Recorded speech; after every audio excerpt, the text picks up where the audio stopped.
Nah, film itu kan sebetulnya sangat visual. Nah, justru saat menggunakan referensi yang sangat visual, jebakannya adalah kita terbawa secara visual untuk mengikuti copy.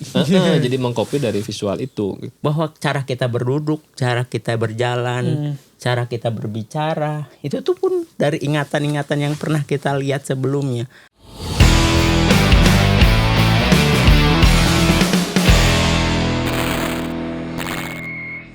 Balik lagi di Voice of Rouse. Kita masih di Seta Podcast Studio.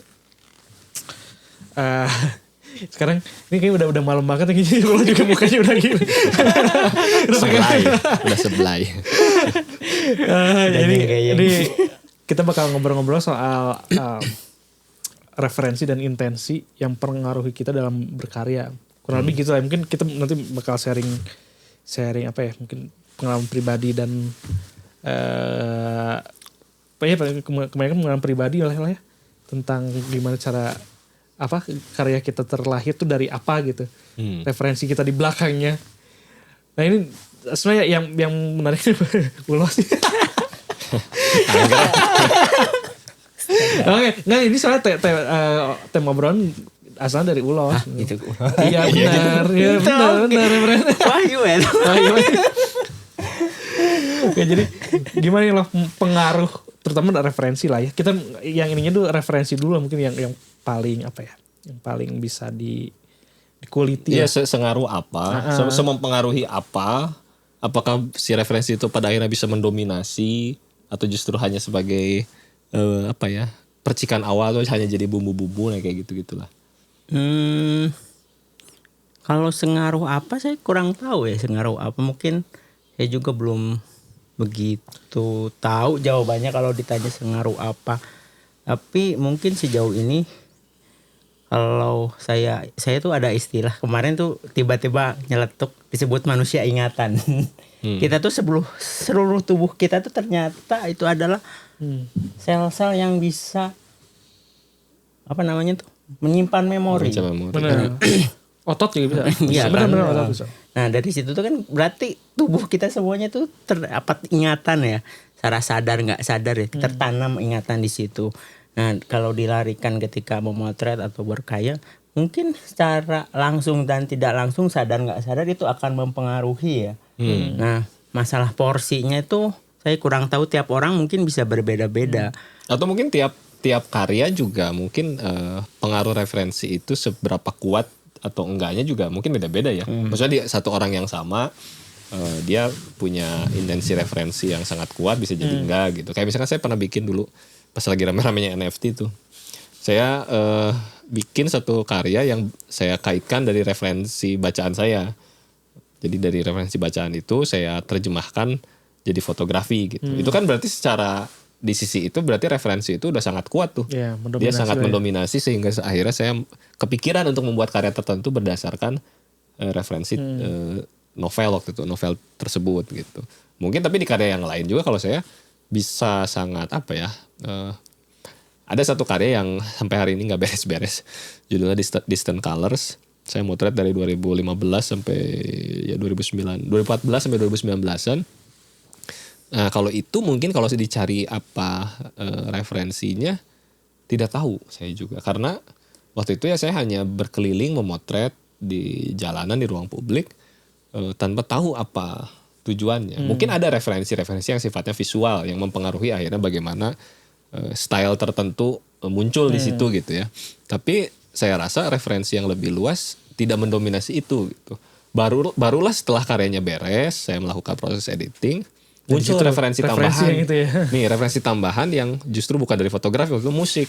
Salah satu judul lagu beserta liriknya, beserta aura si musiknya yang ini musik ini adalah pas nih dengan kumpulan foto yang sudah saya pilih justru gitu. Jadi bisa sangat fleksibel, bisa sangat luas gitu, soal itu. Soal referensi, terutama mungkin referensi di luar visual yang kayak gitu ya, mungkin yang karena kalau referensi visual tuh biasanya instan tuh.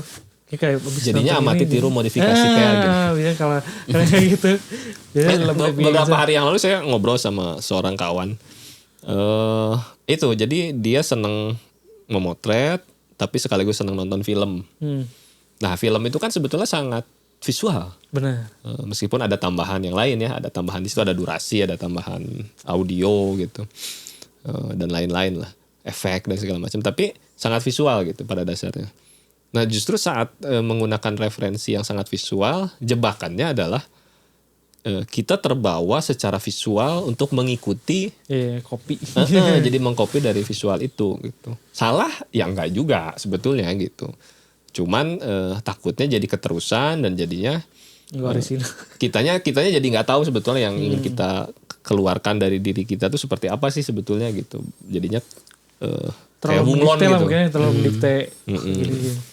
Kecuali emang yang diserapnya bukan hanya visual tapi ide cerita, permasalahan yang ada di filmnya mungkin yang jadi trigger kita buat bikin karya yang lain. Harus menyeluruh sih kalau yang gitu mah. Ya mungkin, tapi kalau masalahnya tadi tuh apa Akang bilang tuh, saya tidak mungkin tadi tanpa referensi ketika yang mengerjakan long distance ya.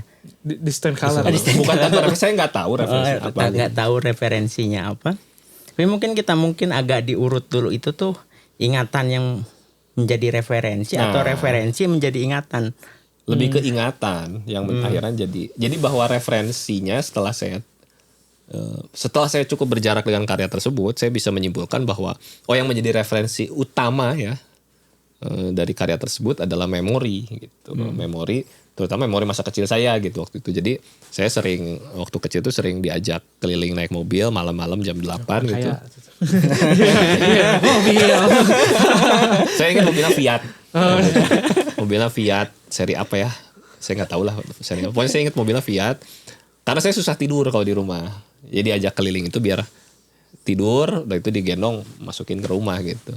Nah itu memori yang sangat melekat gitu. Itu kayaknya usia saya 3 tahun, 4 tahun seumuran anak saya sekarang gitu. Tapi itu satu-satunya memori yang paling menempel dan tidak lupa sampai hari ini gitu. Bahkan bau mobil zaman dulu bau mobil zaman dulu, terus kacanya yang sedikit kaca film yang agak sedikit terkelupas gitu.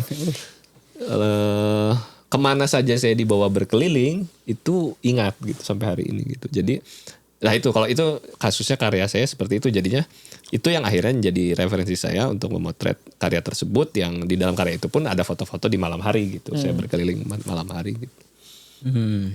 Jadi apa tuh? Ya mungkin saya pernah ingat satu cerita, nggak tahu ini cerita ilmiah atau fiksi atau apapun, tapi saya pernah ingat satu ceritanya kayak gini. Ketika ketika seorang bayi dilahirkan, tapi dia disimpan dalam satu ruangan, terus nggak ada jendela, tertutup. Terus ketika orang tua mengasih makan pun dia akan ngerangkak, tidak jalan. Ternyata sampai gede dia tuh nggak bisa jalan. Berarti itu referensi ketika ngelihat orang berjalan tuh akan mengakibatkan dia bisa berjalan. Ketika dia nggak pernah ngelihat orang berjalan, dia tidak akan. Dia nggak bisa, nggak tahu apa itu berjalan atau bagaimana berjalan. Karena nggak ada contohnya. Nggak ada pembanding atau nggak tahu tuh itu hubungannya gimana tuh.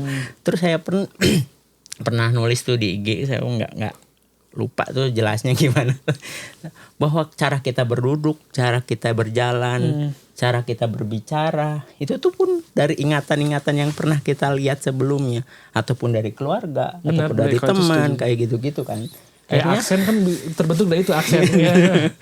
Ya itu akhirnya referensi itu membentuk gitu. Karena saya pernah ketemu salah satu fotografer juga yang bilang kalau saya sih memotret saya tidak punya referensi. Itu tidak mungkin. Dia tuh merasa paling orisinal. Tidak mungkin gitu.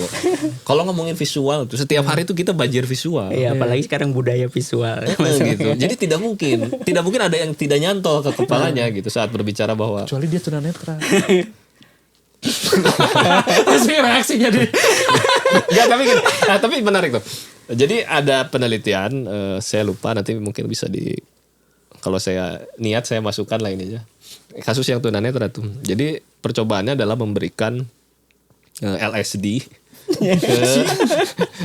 memberikan LSD ke tunanetra yang dari lahir. Lalu dan memberikan LSD ke tunanetra yang pernah melihat lalu menjadi buta karena sakit gitu. Itu efeknya berbeda. Kalau yang buta sempat bisa melihat lalu menjadi buta, pas pakai LSD itu halusinasi yang munculnya adalah visual-visual yang pernah dia lihat, yang indah dan ya hal-hal semacam itu tuh muncul semua gitu. Tapi kalau yang tidak pernah melihat dari lahir, itu yang muncul tidak ada yang muncul secara visual, tapi sensasi euforianya gitu. Ya kalau yang udah pernah mencoba tahu lah. Gitu. Ada sensasi-sensasi sensorik, fisik, gairah dan ya itu muncul gitu. Yang itu pun terjadi di orang yang katakanlah tidak tunanetra gitu. Itu terjadi sensasi itu. Tapi kalau di yang tunanetra dari lahir hanya sensasi itu yang muncul tanpa ada visual sama sekali gitu. Benar. Kalau tapi ngapain gitu motret. Tapi pernah ada satu project kan, kalau saya nggak pernah lihat, nggak ingat tapi jelasnya gimana. Tapi ada orang bercerita satu project ketika orang yang tidak bisa melihat disuruh memotret. Ini hasilnya gimana? Oh pernah lihat saya, Tapi nggak tahu orangnya sama atau enggak ya. Jelasnya juga cuma selentingan yang pernah terlintas karena tadi ngebahas itu.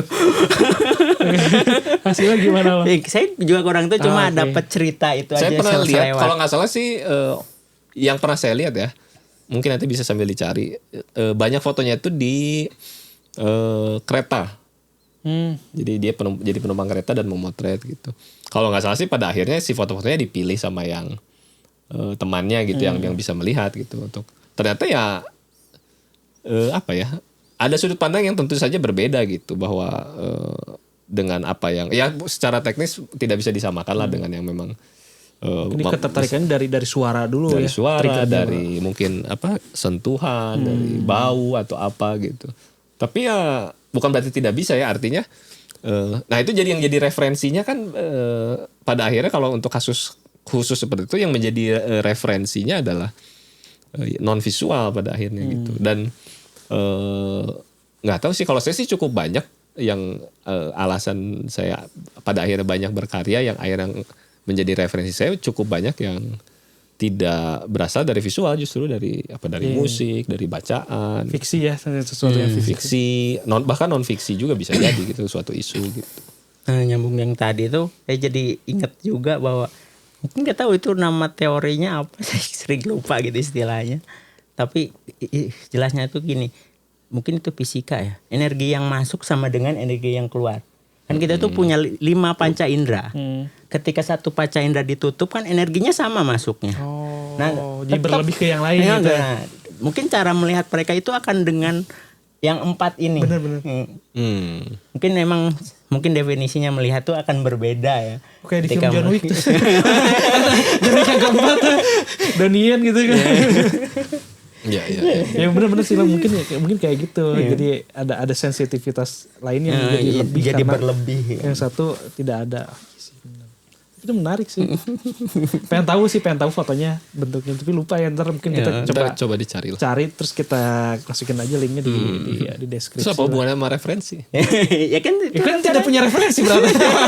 Tapi itu aja yang tadi bilang agak tuh, bahwa ada satu orang yang mengaku dia tidak punya referensi. Nah itu mungkin itu yang pengakunya agak bingung saya juga ya ketika dia ngomong kayak gitu. Padahal kan coba kalau dia ditanya, bayangkan sesuatu benda yang tidak pernah dia lihat sebelumnya, ataupun bukan gabungan dari 2 benda. Bayangkan satu benda yang benar-benar baru, bisa nggak? Gitu.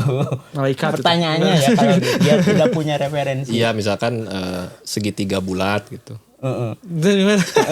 Iya, itu pertanyaan-pertanyaan. Tapi kan gabungan ya. Kalau segitiga bulat itu, ini yang pure. Bener-bener baru. Enggak, emang ada benda yang bukan yang pure, gak ada lah. Semuanya juga. Coba membayang, bisa enggak? Maksudnya kan kalau dia mengaku tidak punya referensi. Iya mungkin. Ya di situ aja di situ saya sudah skeptis, maksudnya tidak mungkin kalau mungkin dia tidak merasa mempunyai referensi, padahal dalam keseharian itu apalagi punya media sosial, di jalan ngelihat reklame, billboard, masih nonton TV, masih nonton film, masih dengerin musik, ya pasti ada referensi gitu. Secara tidak langsung jadi. Mungkin referensinya tidak harus visual, balik lagi ya, referensinya tidak selalu harus visual gitu. Tapi dia bisa referensi non visual yang akhirnya nge-trigger bagaimana dia memproses visualnya gitu. Kayak ini kan tadi agak udah nih tentang referensinya dari musik tuh yang jadi. Nah, ulah nih pengen tahu. Jadi foto itu referensinya apa? Sebenarnya aduh itu apa? Jangan balik lagi. Nggak, tapi nggak apa-apa. Sedikit bahas kan ada juga tuh yang bikin karya artis shit apa ya judulnya?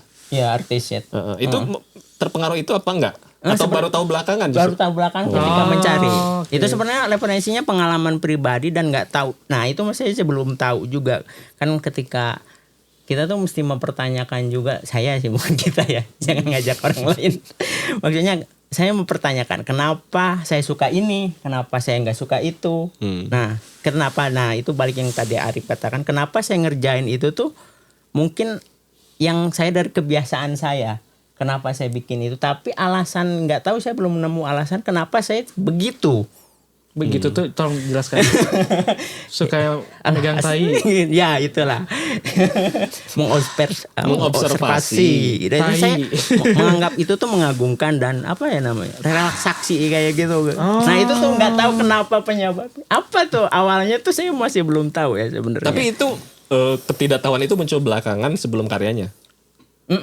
Dan sampai sekarang ketika dicari-cari pun saya belum tahu tuh.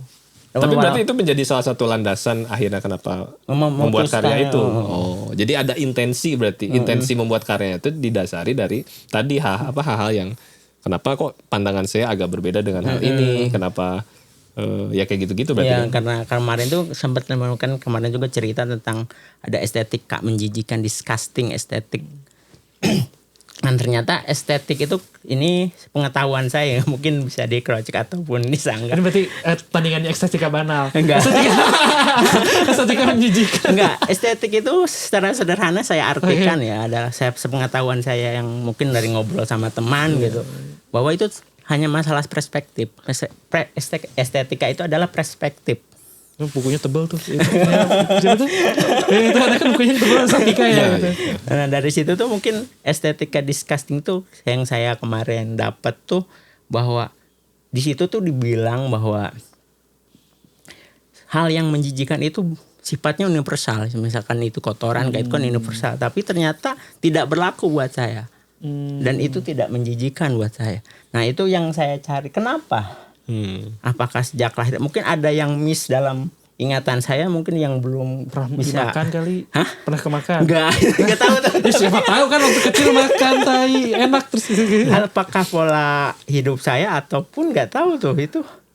Nggak tahu apa masalah kejiwaan itu juga tahu. Itu harus dicek aja. Iya. Yang itu harus dicek aja. Tapi karena itu jadi ada intensi. Nah itu jadinya jadi ke intensi. Jadi ada niat. Karena kalau orang ngomongin referensi, apakah ada referensinya nggak? Sebelum ketika ngerjain itu intuisi yang mulai. Saya pengen ini karena saya suka begini. Nah akhirnya referensinya tuh di belakang saya nyari gitu. Oh ternyata ada yang pernah ngerjain, ada artis sheet, ada macam lah banyak ternyata banyak di luar yang mungkin salah satu apa ya? Lupa siapa namanya. Karena tapi secara konteks ya, yang mereka kerjain itu karena dia tuh kritis ketika mempertanyakan apa sih yang paling dekat dengan seseorang atau dengan seniman. Makanya lahirlah dia bikin artisit karena membuat mengkritik. Dan pada zaman itu juga ternyata pas perang dunia setelah perang dunia kedua makanan kaleng itu lagi booming. Nah makanya dia tuh si artisitnya tuh dimasukin kaleng-kaleng dan dikasih gram. Dan sampai sekarang itu mahal dikoleksi sama museum apa. Dan tapi pertanyaannya itu tuh memang benar-benar ada tanya atau enggak sampai sekarang nggak tahu. Oh gitu. Ini soal intensi loh, niat. Tapi berarti niat awalnya emang cuma itu doang ya. Tapi enggak buat cuma tai ya. Ini mungkin mempertanyakan. Intensinya adalah mempertanyakan kenapa hal yang dianggap universal buat saya tidak berlaku. Contohnya itu. Ya dengan kasusnya Ulo ya tadi mungkin soal itu. Terus kenapa orang lain menganggap itu sesuatu yang menjijikan tapi buat saya tidak gitu. Itu intensinya. Niat awalnya tuh ya dari pertanyaan-pertanyaan tersebut, dari fenomena yang terjadi di dirinya sendiri, mempertanyakan hal tersebut, akhirnya itu yang jadi dorongan untuk membuat karyanya gitu, kayak gitu. Tapi mungkin saya sedikit jadi keingetan punya karena itu yang pertanyakan itu nggak tahu jadi ngomongin karya saya Ada satu mungkin yang mungkin saya dapat tuh, kenapa saya mengagumi tai saya. Itu sebenarnya kotoran ya. Mengagumi tai, oke. Kotoran ya, sesuatu menjijikan. Kayak Ternyata kumbang tuh, ada kumbang tai. ternyata saya tuh egonya ternyata gede banget. Selfish, mungkin sangat mencintai diri sendiri sehingga tainya sendiri pun dia kagumi. Tapi tai orang nggak gimana kalau lihat tai Kalau orang? tai orang emang nggak tahu ya, saya nggak begitu. Berarti ngelihat Tertarik. berarti ngelihat jantan abis itu lihat ya. Ya mungkin ya nggak begitu. Sekarang saya punya pengalaman ngurusin orang tua ya, beberapa Oh, iya. 5 orang saya nyobokin kayak gitu, ngebuangin waktu di rumah sakit, waktu sakit saya nggak ngerasa jijik sama sekali, tapi saya tidak punya rasa kegaguman di situ terhadap tai orang. Itu beda. Tapi kalau tidak punya rasa jijik emang tidak, tapi mungkin karena dia ada punya ikatan ya. Nggak tahu lagi kalau saya nyebokin orang yang nggak punya ikatan sama saya, itu beda cerita mungkin. Berarti lo harus ke Cina, katanya kan kalau di Cina gitu ya, Enggak, itu enggak semuanya. Nggak disiram. Enggak semuanya itu. Wah, berarti surganya ulah tuh Cina tuh. Enggak semuanya ya. Maju Sama Cina India. tuh. Ya, itu mungkin intensinya ulah lah yang menjadi outputnya jadi karya yang seperti itu ya. Tapi balik lagi mungkin kalau dari referensi tadi ya lo ya, apakah semakin banyak referensi bisa menjamin si karya si orang itu bagus atau apa ya, relevan? Itu tergantung filtering. Iya. Dia berpering dia mana yang cocok dan yang, nah ya ini mungkin Tricky agak soalnya. problem juga ketika banyak referensi juga kita akan bingung. Ya hari ini kan emang gitu. Jadi kita perlu kemampuan untuk memilih terus kita balik lagi yang dia omongin, kita mesti kasih jarak. Nah ketika kita udah banyak, emang referensi penting ya, tapi mesti dibulak-balik, mungkin polanya bisa referensi dulu terus berkarya atau karya dulu terus cari referensi. Tapi ada satu mungkin yang ini pengalaman pribadi ya, ketika kita udah banyak referensi dan ketika ingin mulai ngerjakan sesuatu atau bikin sesuatu, lepaslah referensi itu. Oh, lupain. Mungkin nggak bisa 100%, tapi jangan ketergantungan terhadap Jangan ketergantungan. itu. Akhirnya si referensi ini udah mengkristal, kita serap sarinya. Oh. Iya.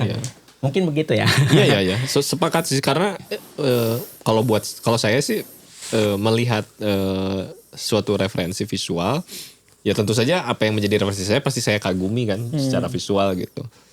Ada apa ya?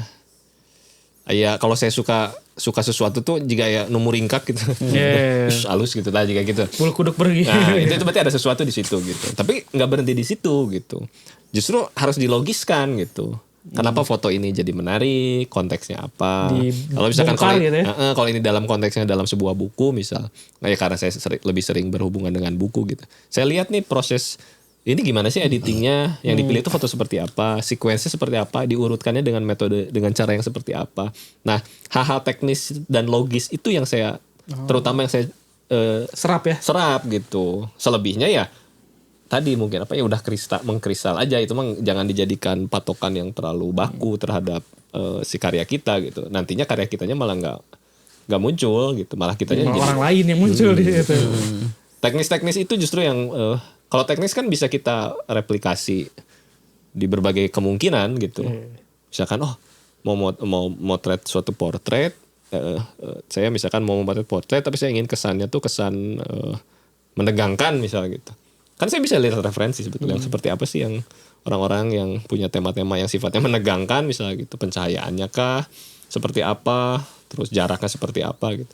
Kan bisa kita ambil teknisnya bisa kita ambil di situ gitu. Tapi subjek yang kita foto pada akhirnya di depan kita itu kan dia subjek yang sangat berbeda dengan yang ada di referensi. Itu pun harus disesuaikan kembali gitu. Nantinya akhirnya jadi dari referensi itu bisa ketemu tuh yang kita yang pas dengan kebutuhan kita seperti apa gitu. Jadi jangan diplek gitu. Yang diambil sari-sari patinya, pemikirannya mungkin ya. Oh, ini tuh maksudnya gini, berarti itu yang butuh filter tapi itu. Dan filternya itu adalah dengan menambah banyak referensi. Dan mengkritisi referensi-referensi tersebut gitu. Biar referensi itu tidak menjadi mitos kayak yang tadi.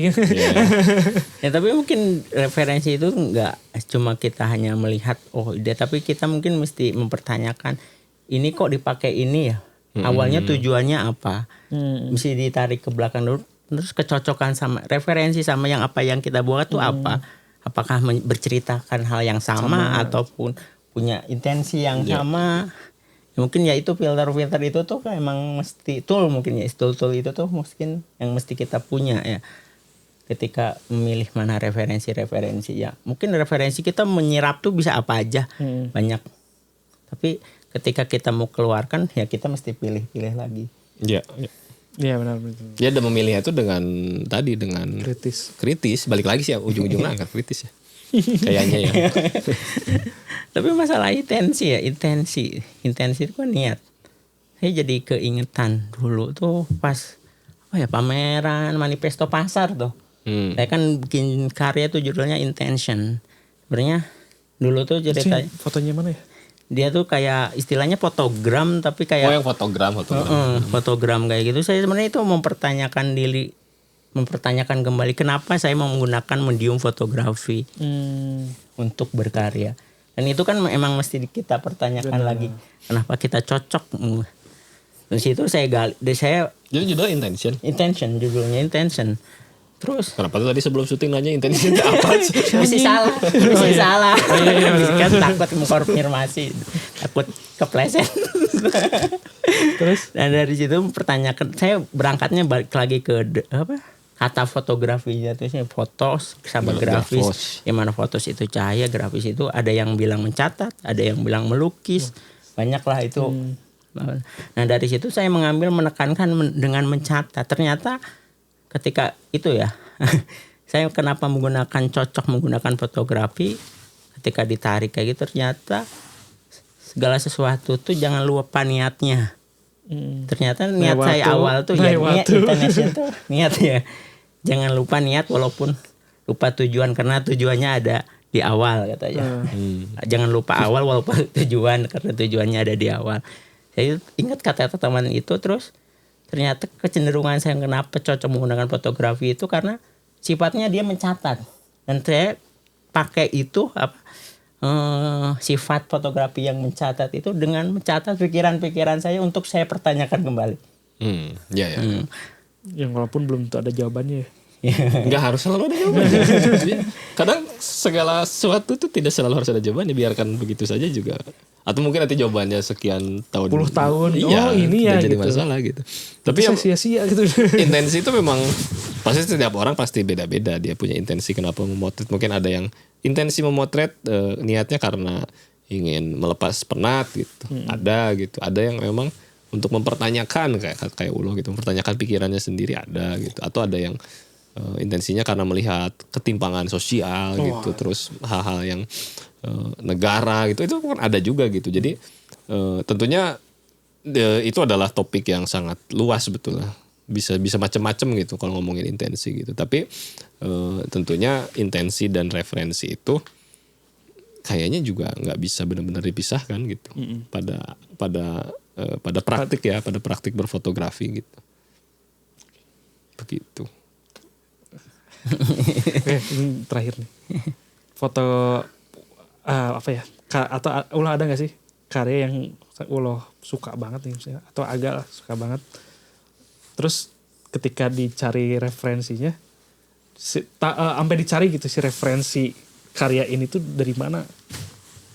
Pernah nggak melakukan hal itu gitu karena Ulo menjadikan orang nih referensi, terus Ulo pengen tahu nih si orang ini tuh referensinya apa? Karena kita kan itu salah satu merespon referensi kita juga. Ada. Apa? Yang paling dekat sama sekarang tuh saya agak kagum ya. Bukan agak ya, kagum lah, jangan dipakai agak ya, setengah-tengah. Nah, akhirnya saya mengkoleksi karya-karya orang itu. Namanya Susilo. Karena saya lagi dekat sama dia. Iya. Kagum. Nah, saya mencari, saya terus bukan berdialog ya, ngobrol lah. Kenapa sih kamu polanya kayak gini, terus kenapa kamu kayak gini, terus saya cari. Nah, tapi bedanya mungkin nggak saya cari-cari dengan bacaan, tapi saya ngobrol langsung.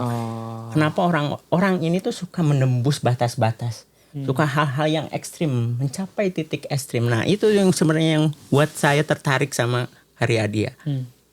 Beberapa karyanya saya koleksi karena saya suka. Dan alasan kenapa saya suka, ternyata dia tuh suka menembus batas-batas.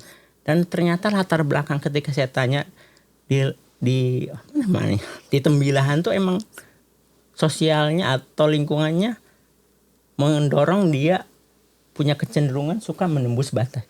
Dan saya lumayan cerita yang saya dapat kemarin menarik tuh, dia pernah naik gunung cuma pakai kolor dan gak pakai baju. Karena dia suka hal-hal ekstrim. Nah, masalahnya ya mungkin nggak tahu ya, ini boleh nggak diceritain? Tapi sorry. Nggak apa-apa lah, ceritain aja, nggak apa-apa.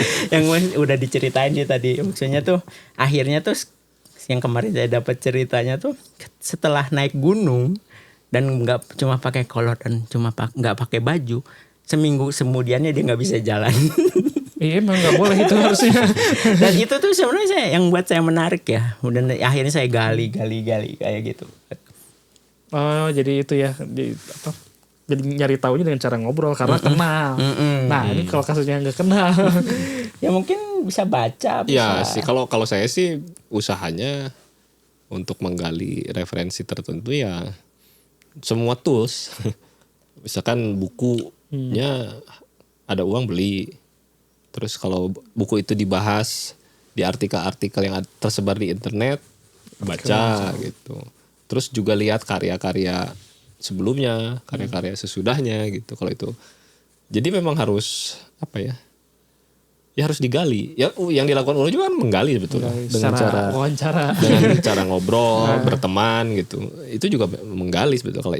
Kalau yang tidak bisa diajak berteman, jadi yang meninggal gitu. Iya gitu kan, ya digali aja karena apalagi fotografer yang ada di luar tuh biasanya cukup apa ya? Lengkap lah ya. Lengkap asal kita tahu keywordnya. Dan itu kadang butuh usaha juga, keyword yang tepat untuk mencari apa yang kita mau tahu tentang referensi tertentu gitu. Kita mencari tahu referensinya dari referensi kita. kayak gitu lah ya. Iya. Oke teman-teman, sekian kita ngobrol-ngobrol soal referensi dan intensi. Kalau ada referensi baru lagi silakan kan bisa di komen-komen yang belum kita tahu. Sama tadi yang kita masukin link tadi ya. Yang tadi bukan yang mana ya? Bukan. Yang itu kalau nemu. Oh ya kalau nemu. Ya udah. Sampai jumpa di episode berikutnya. Bye.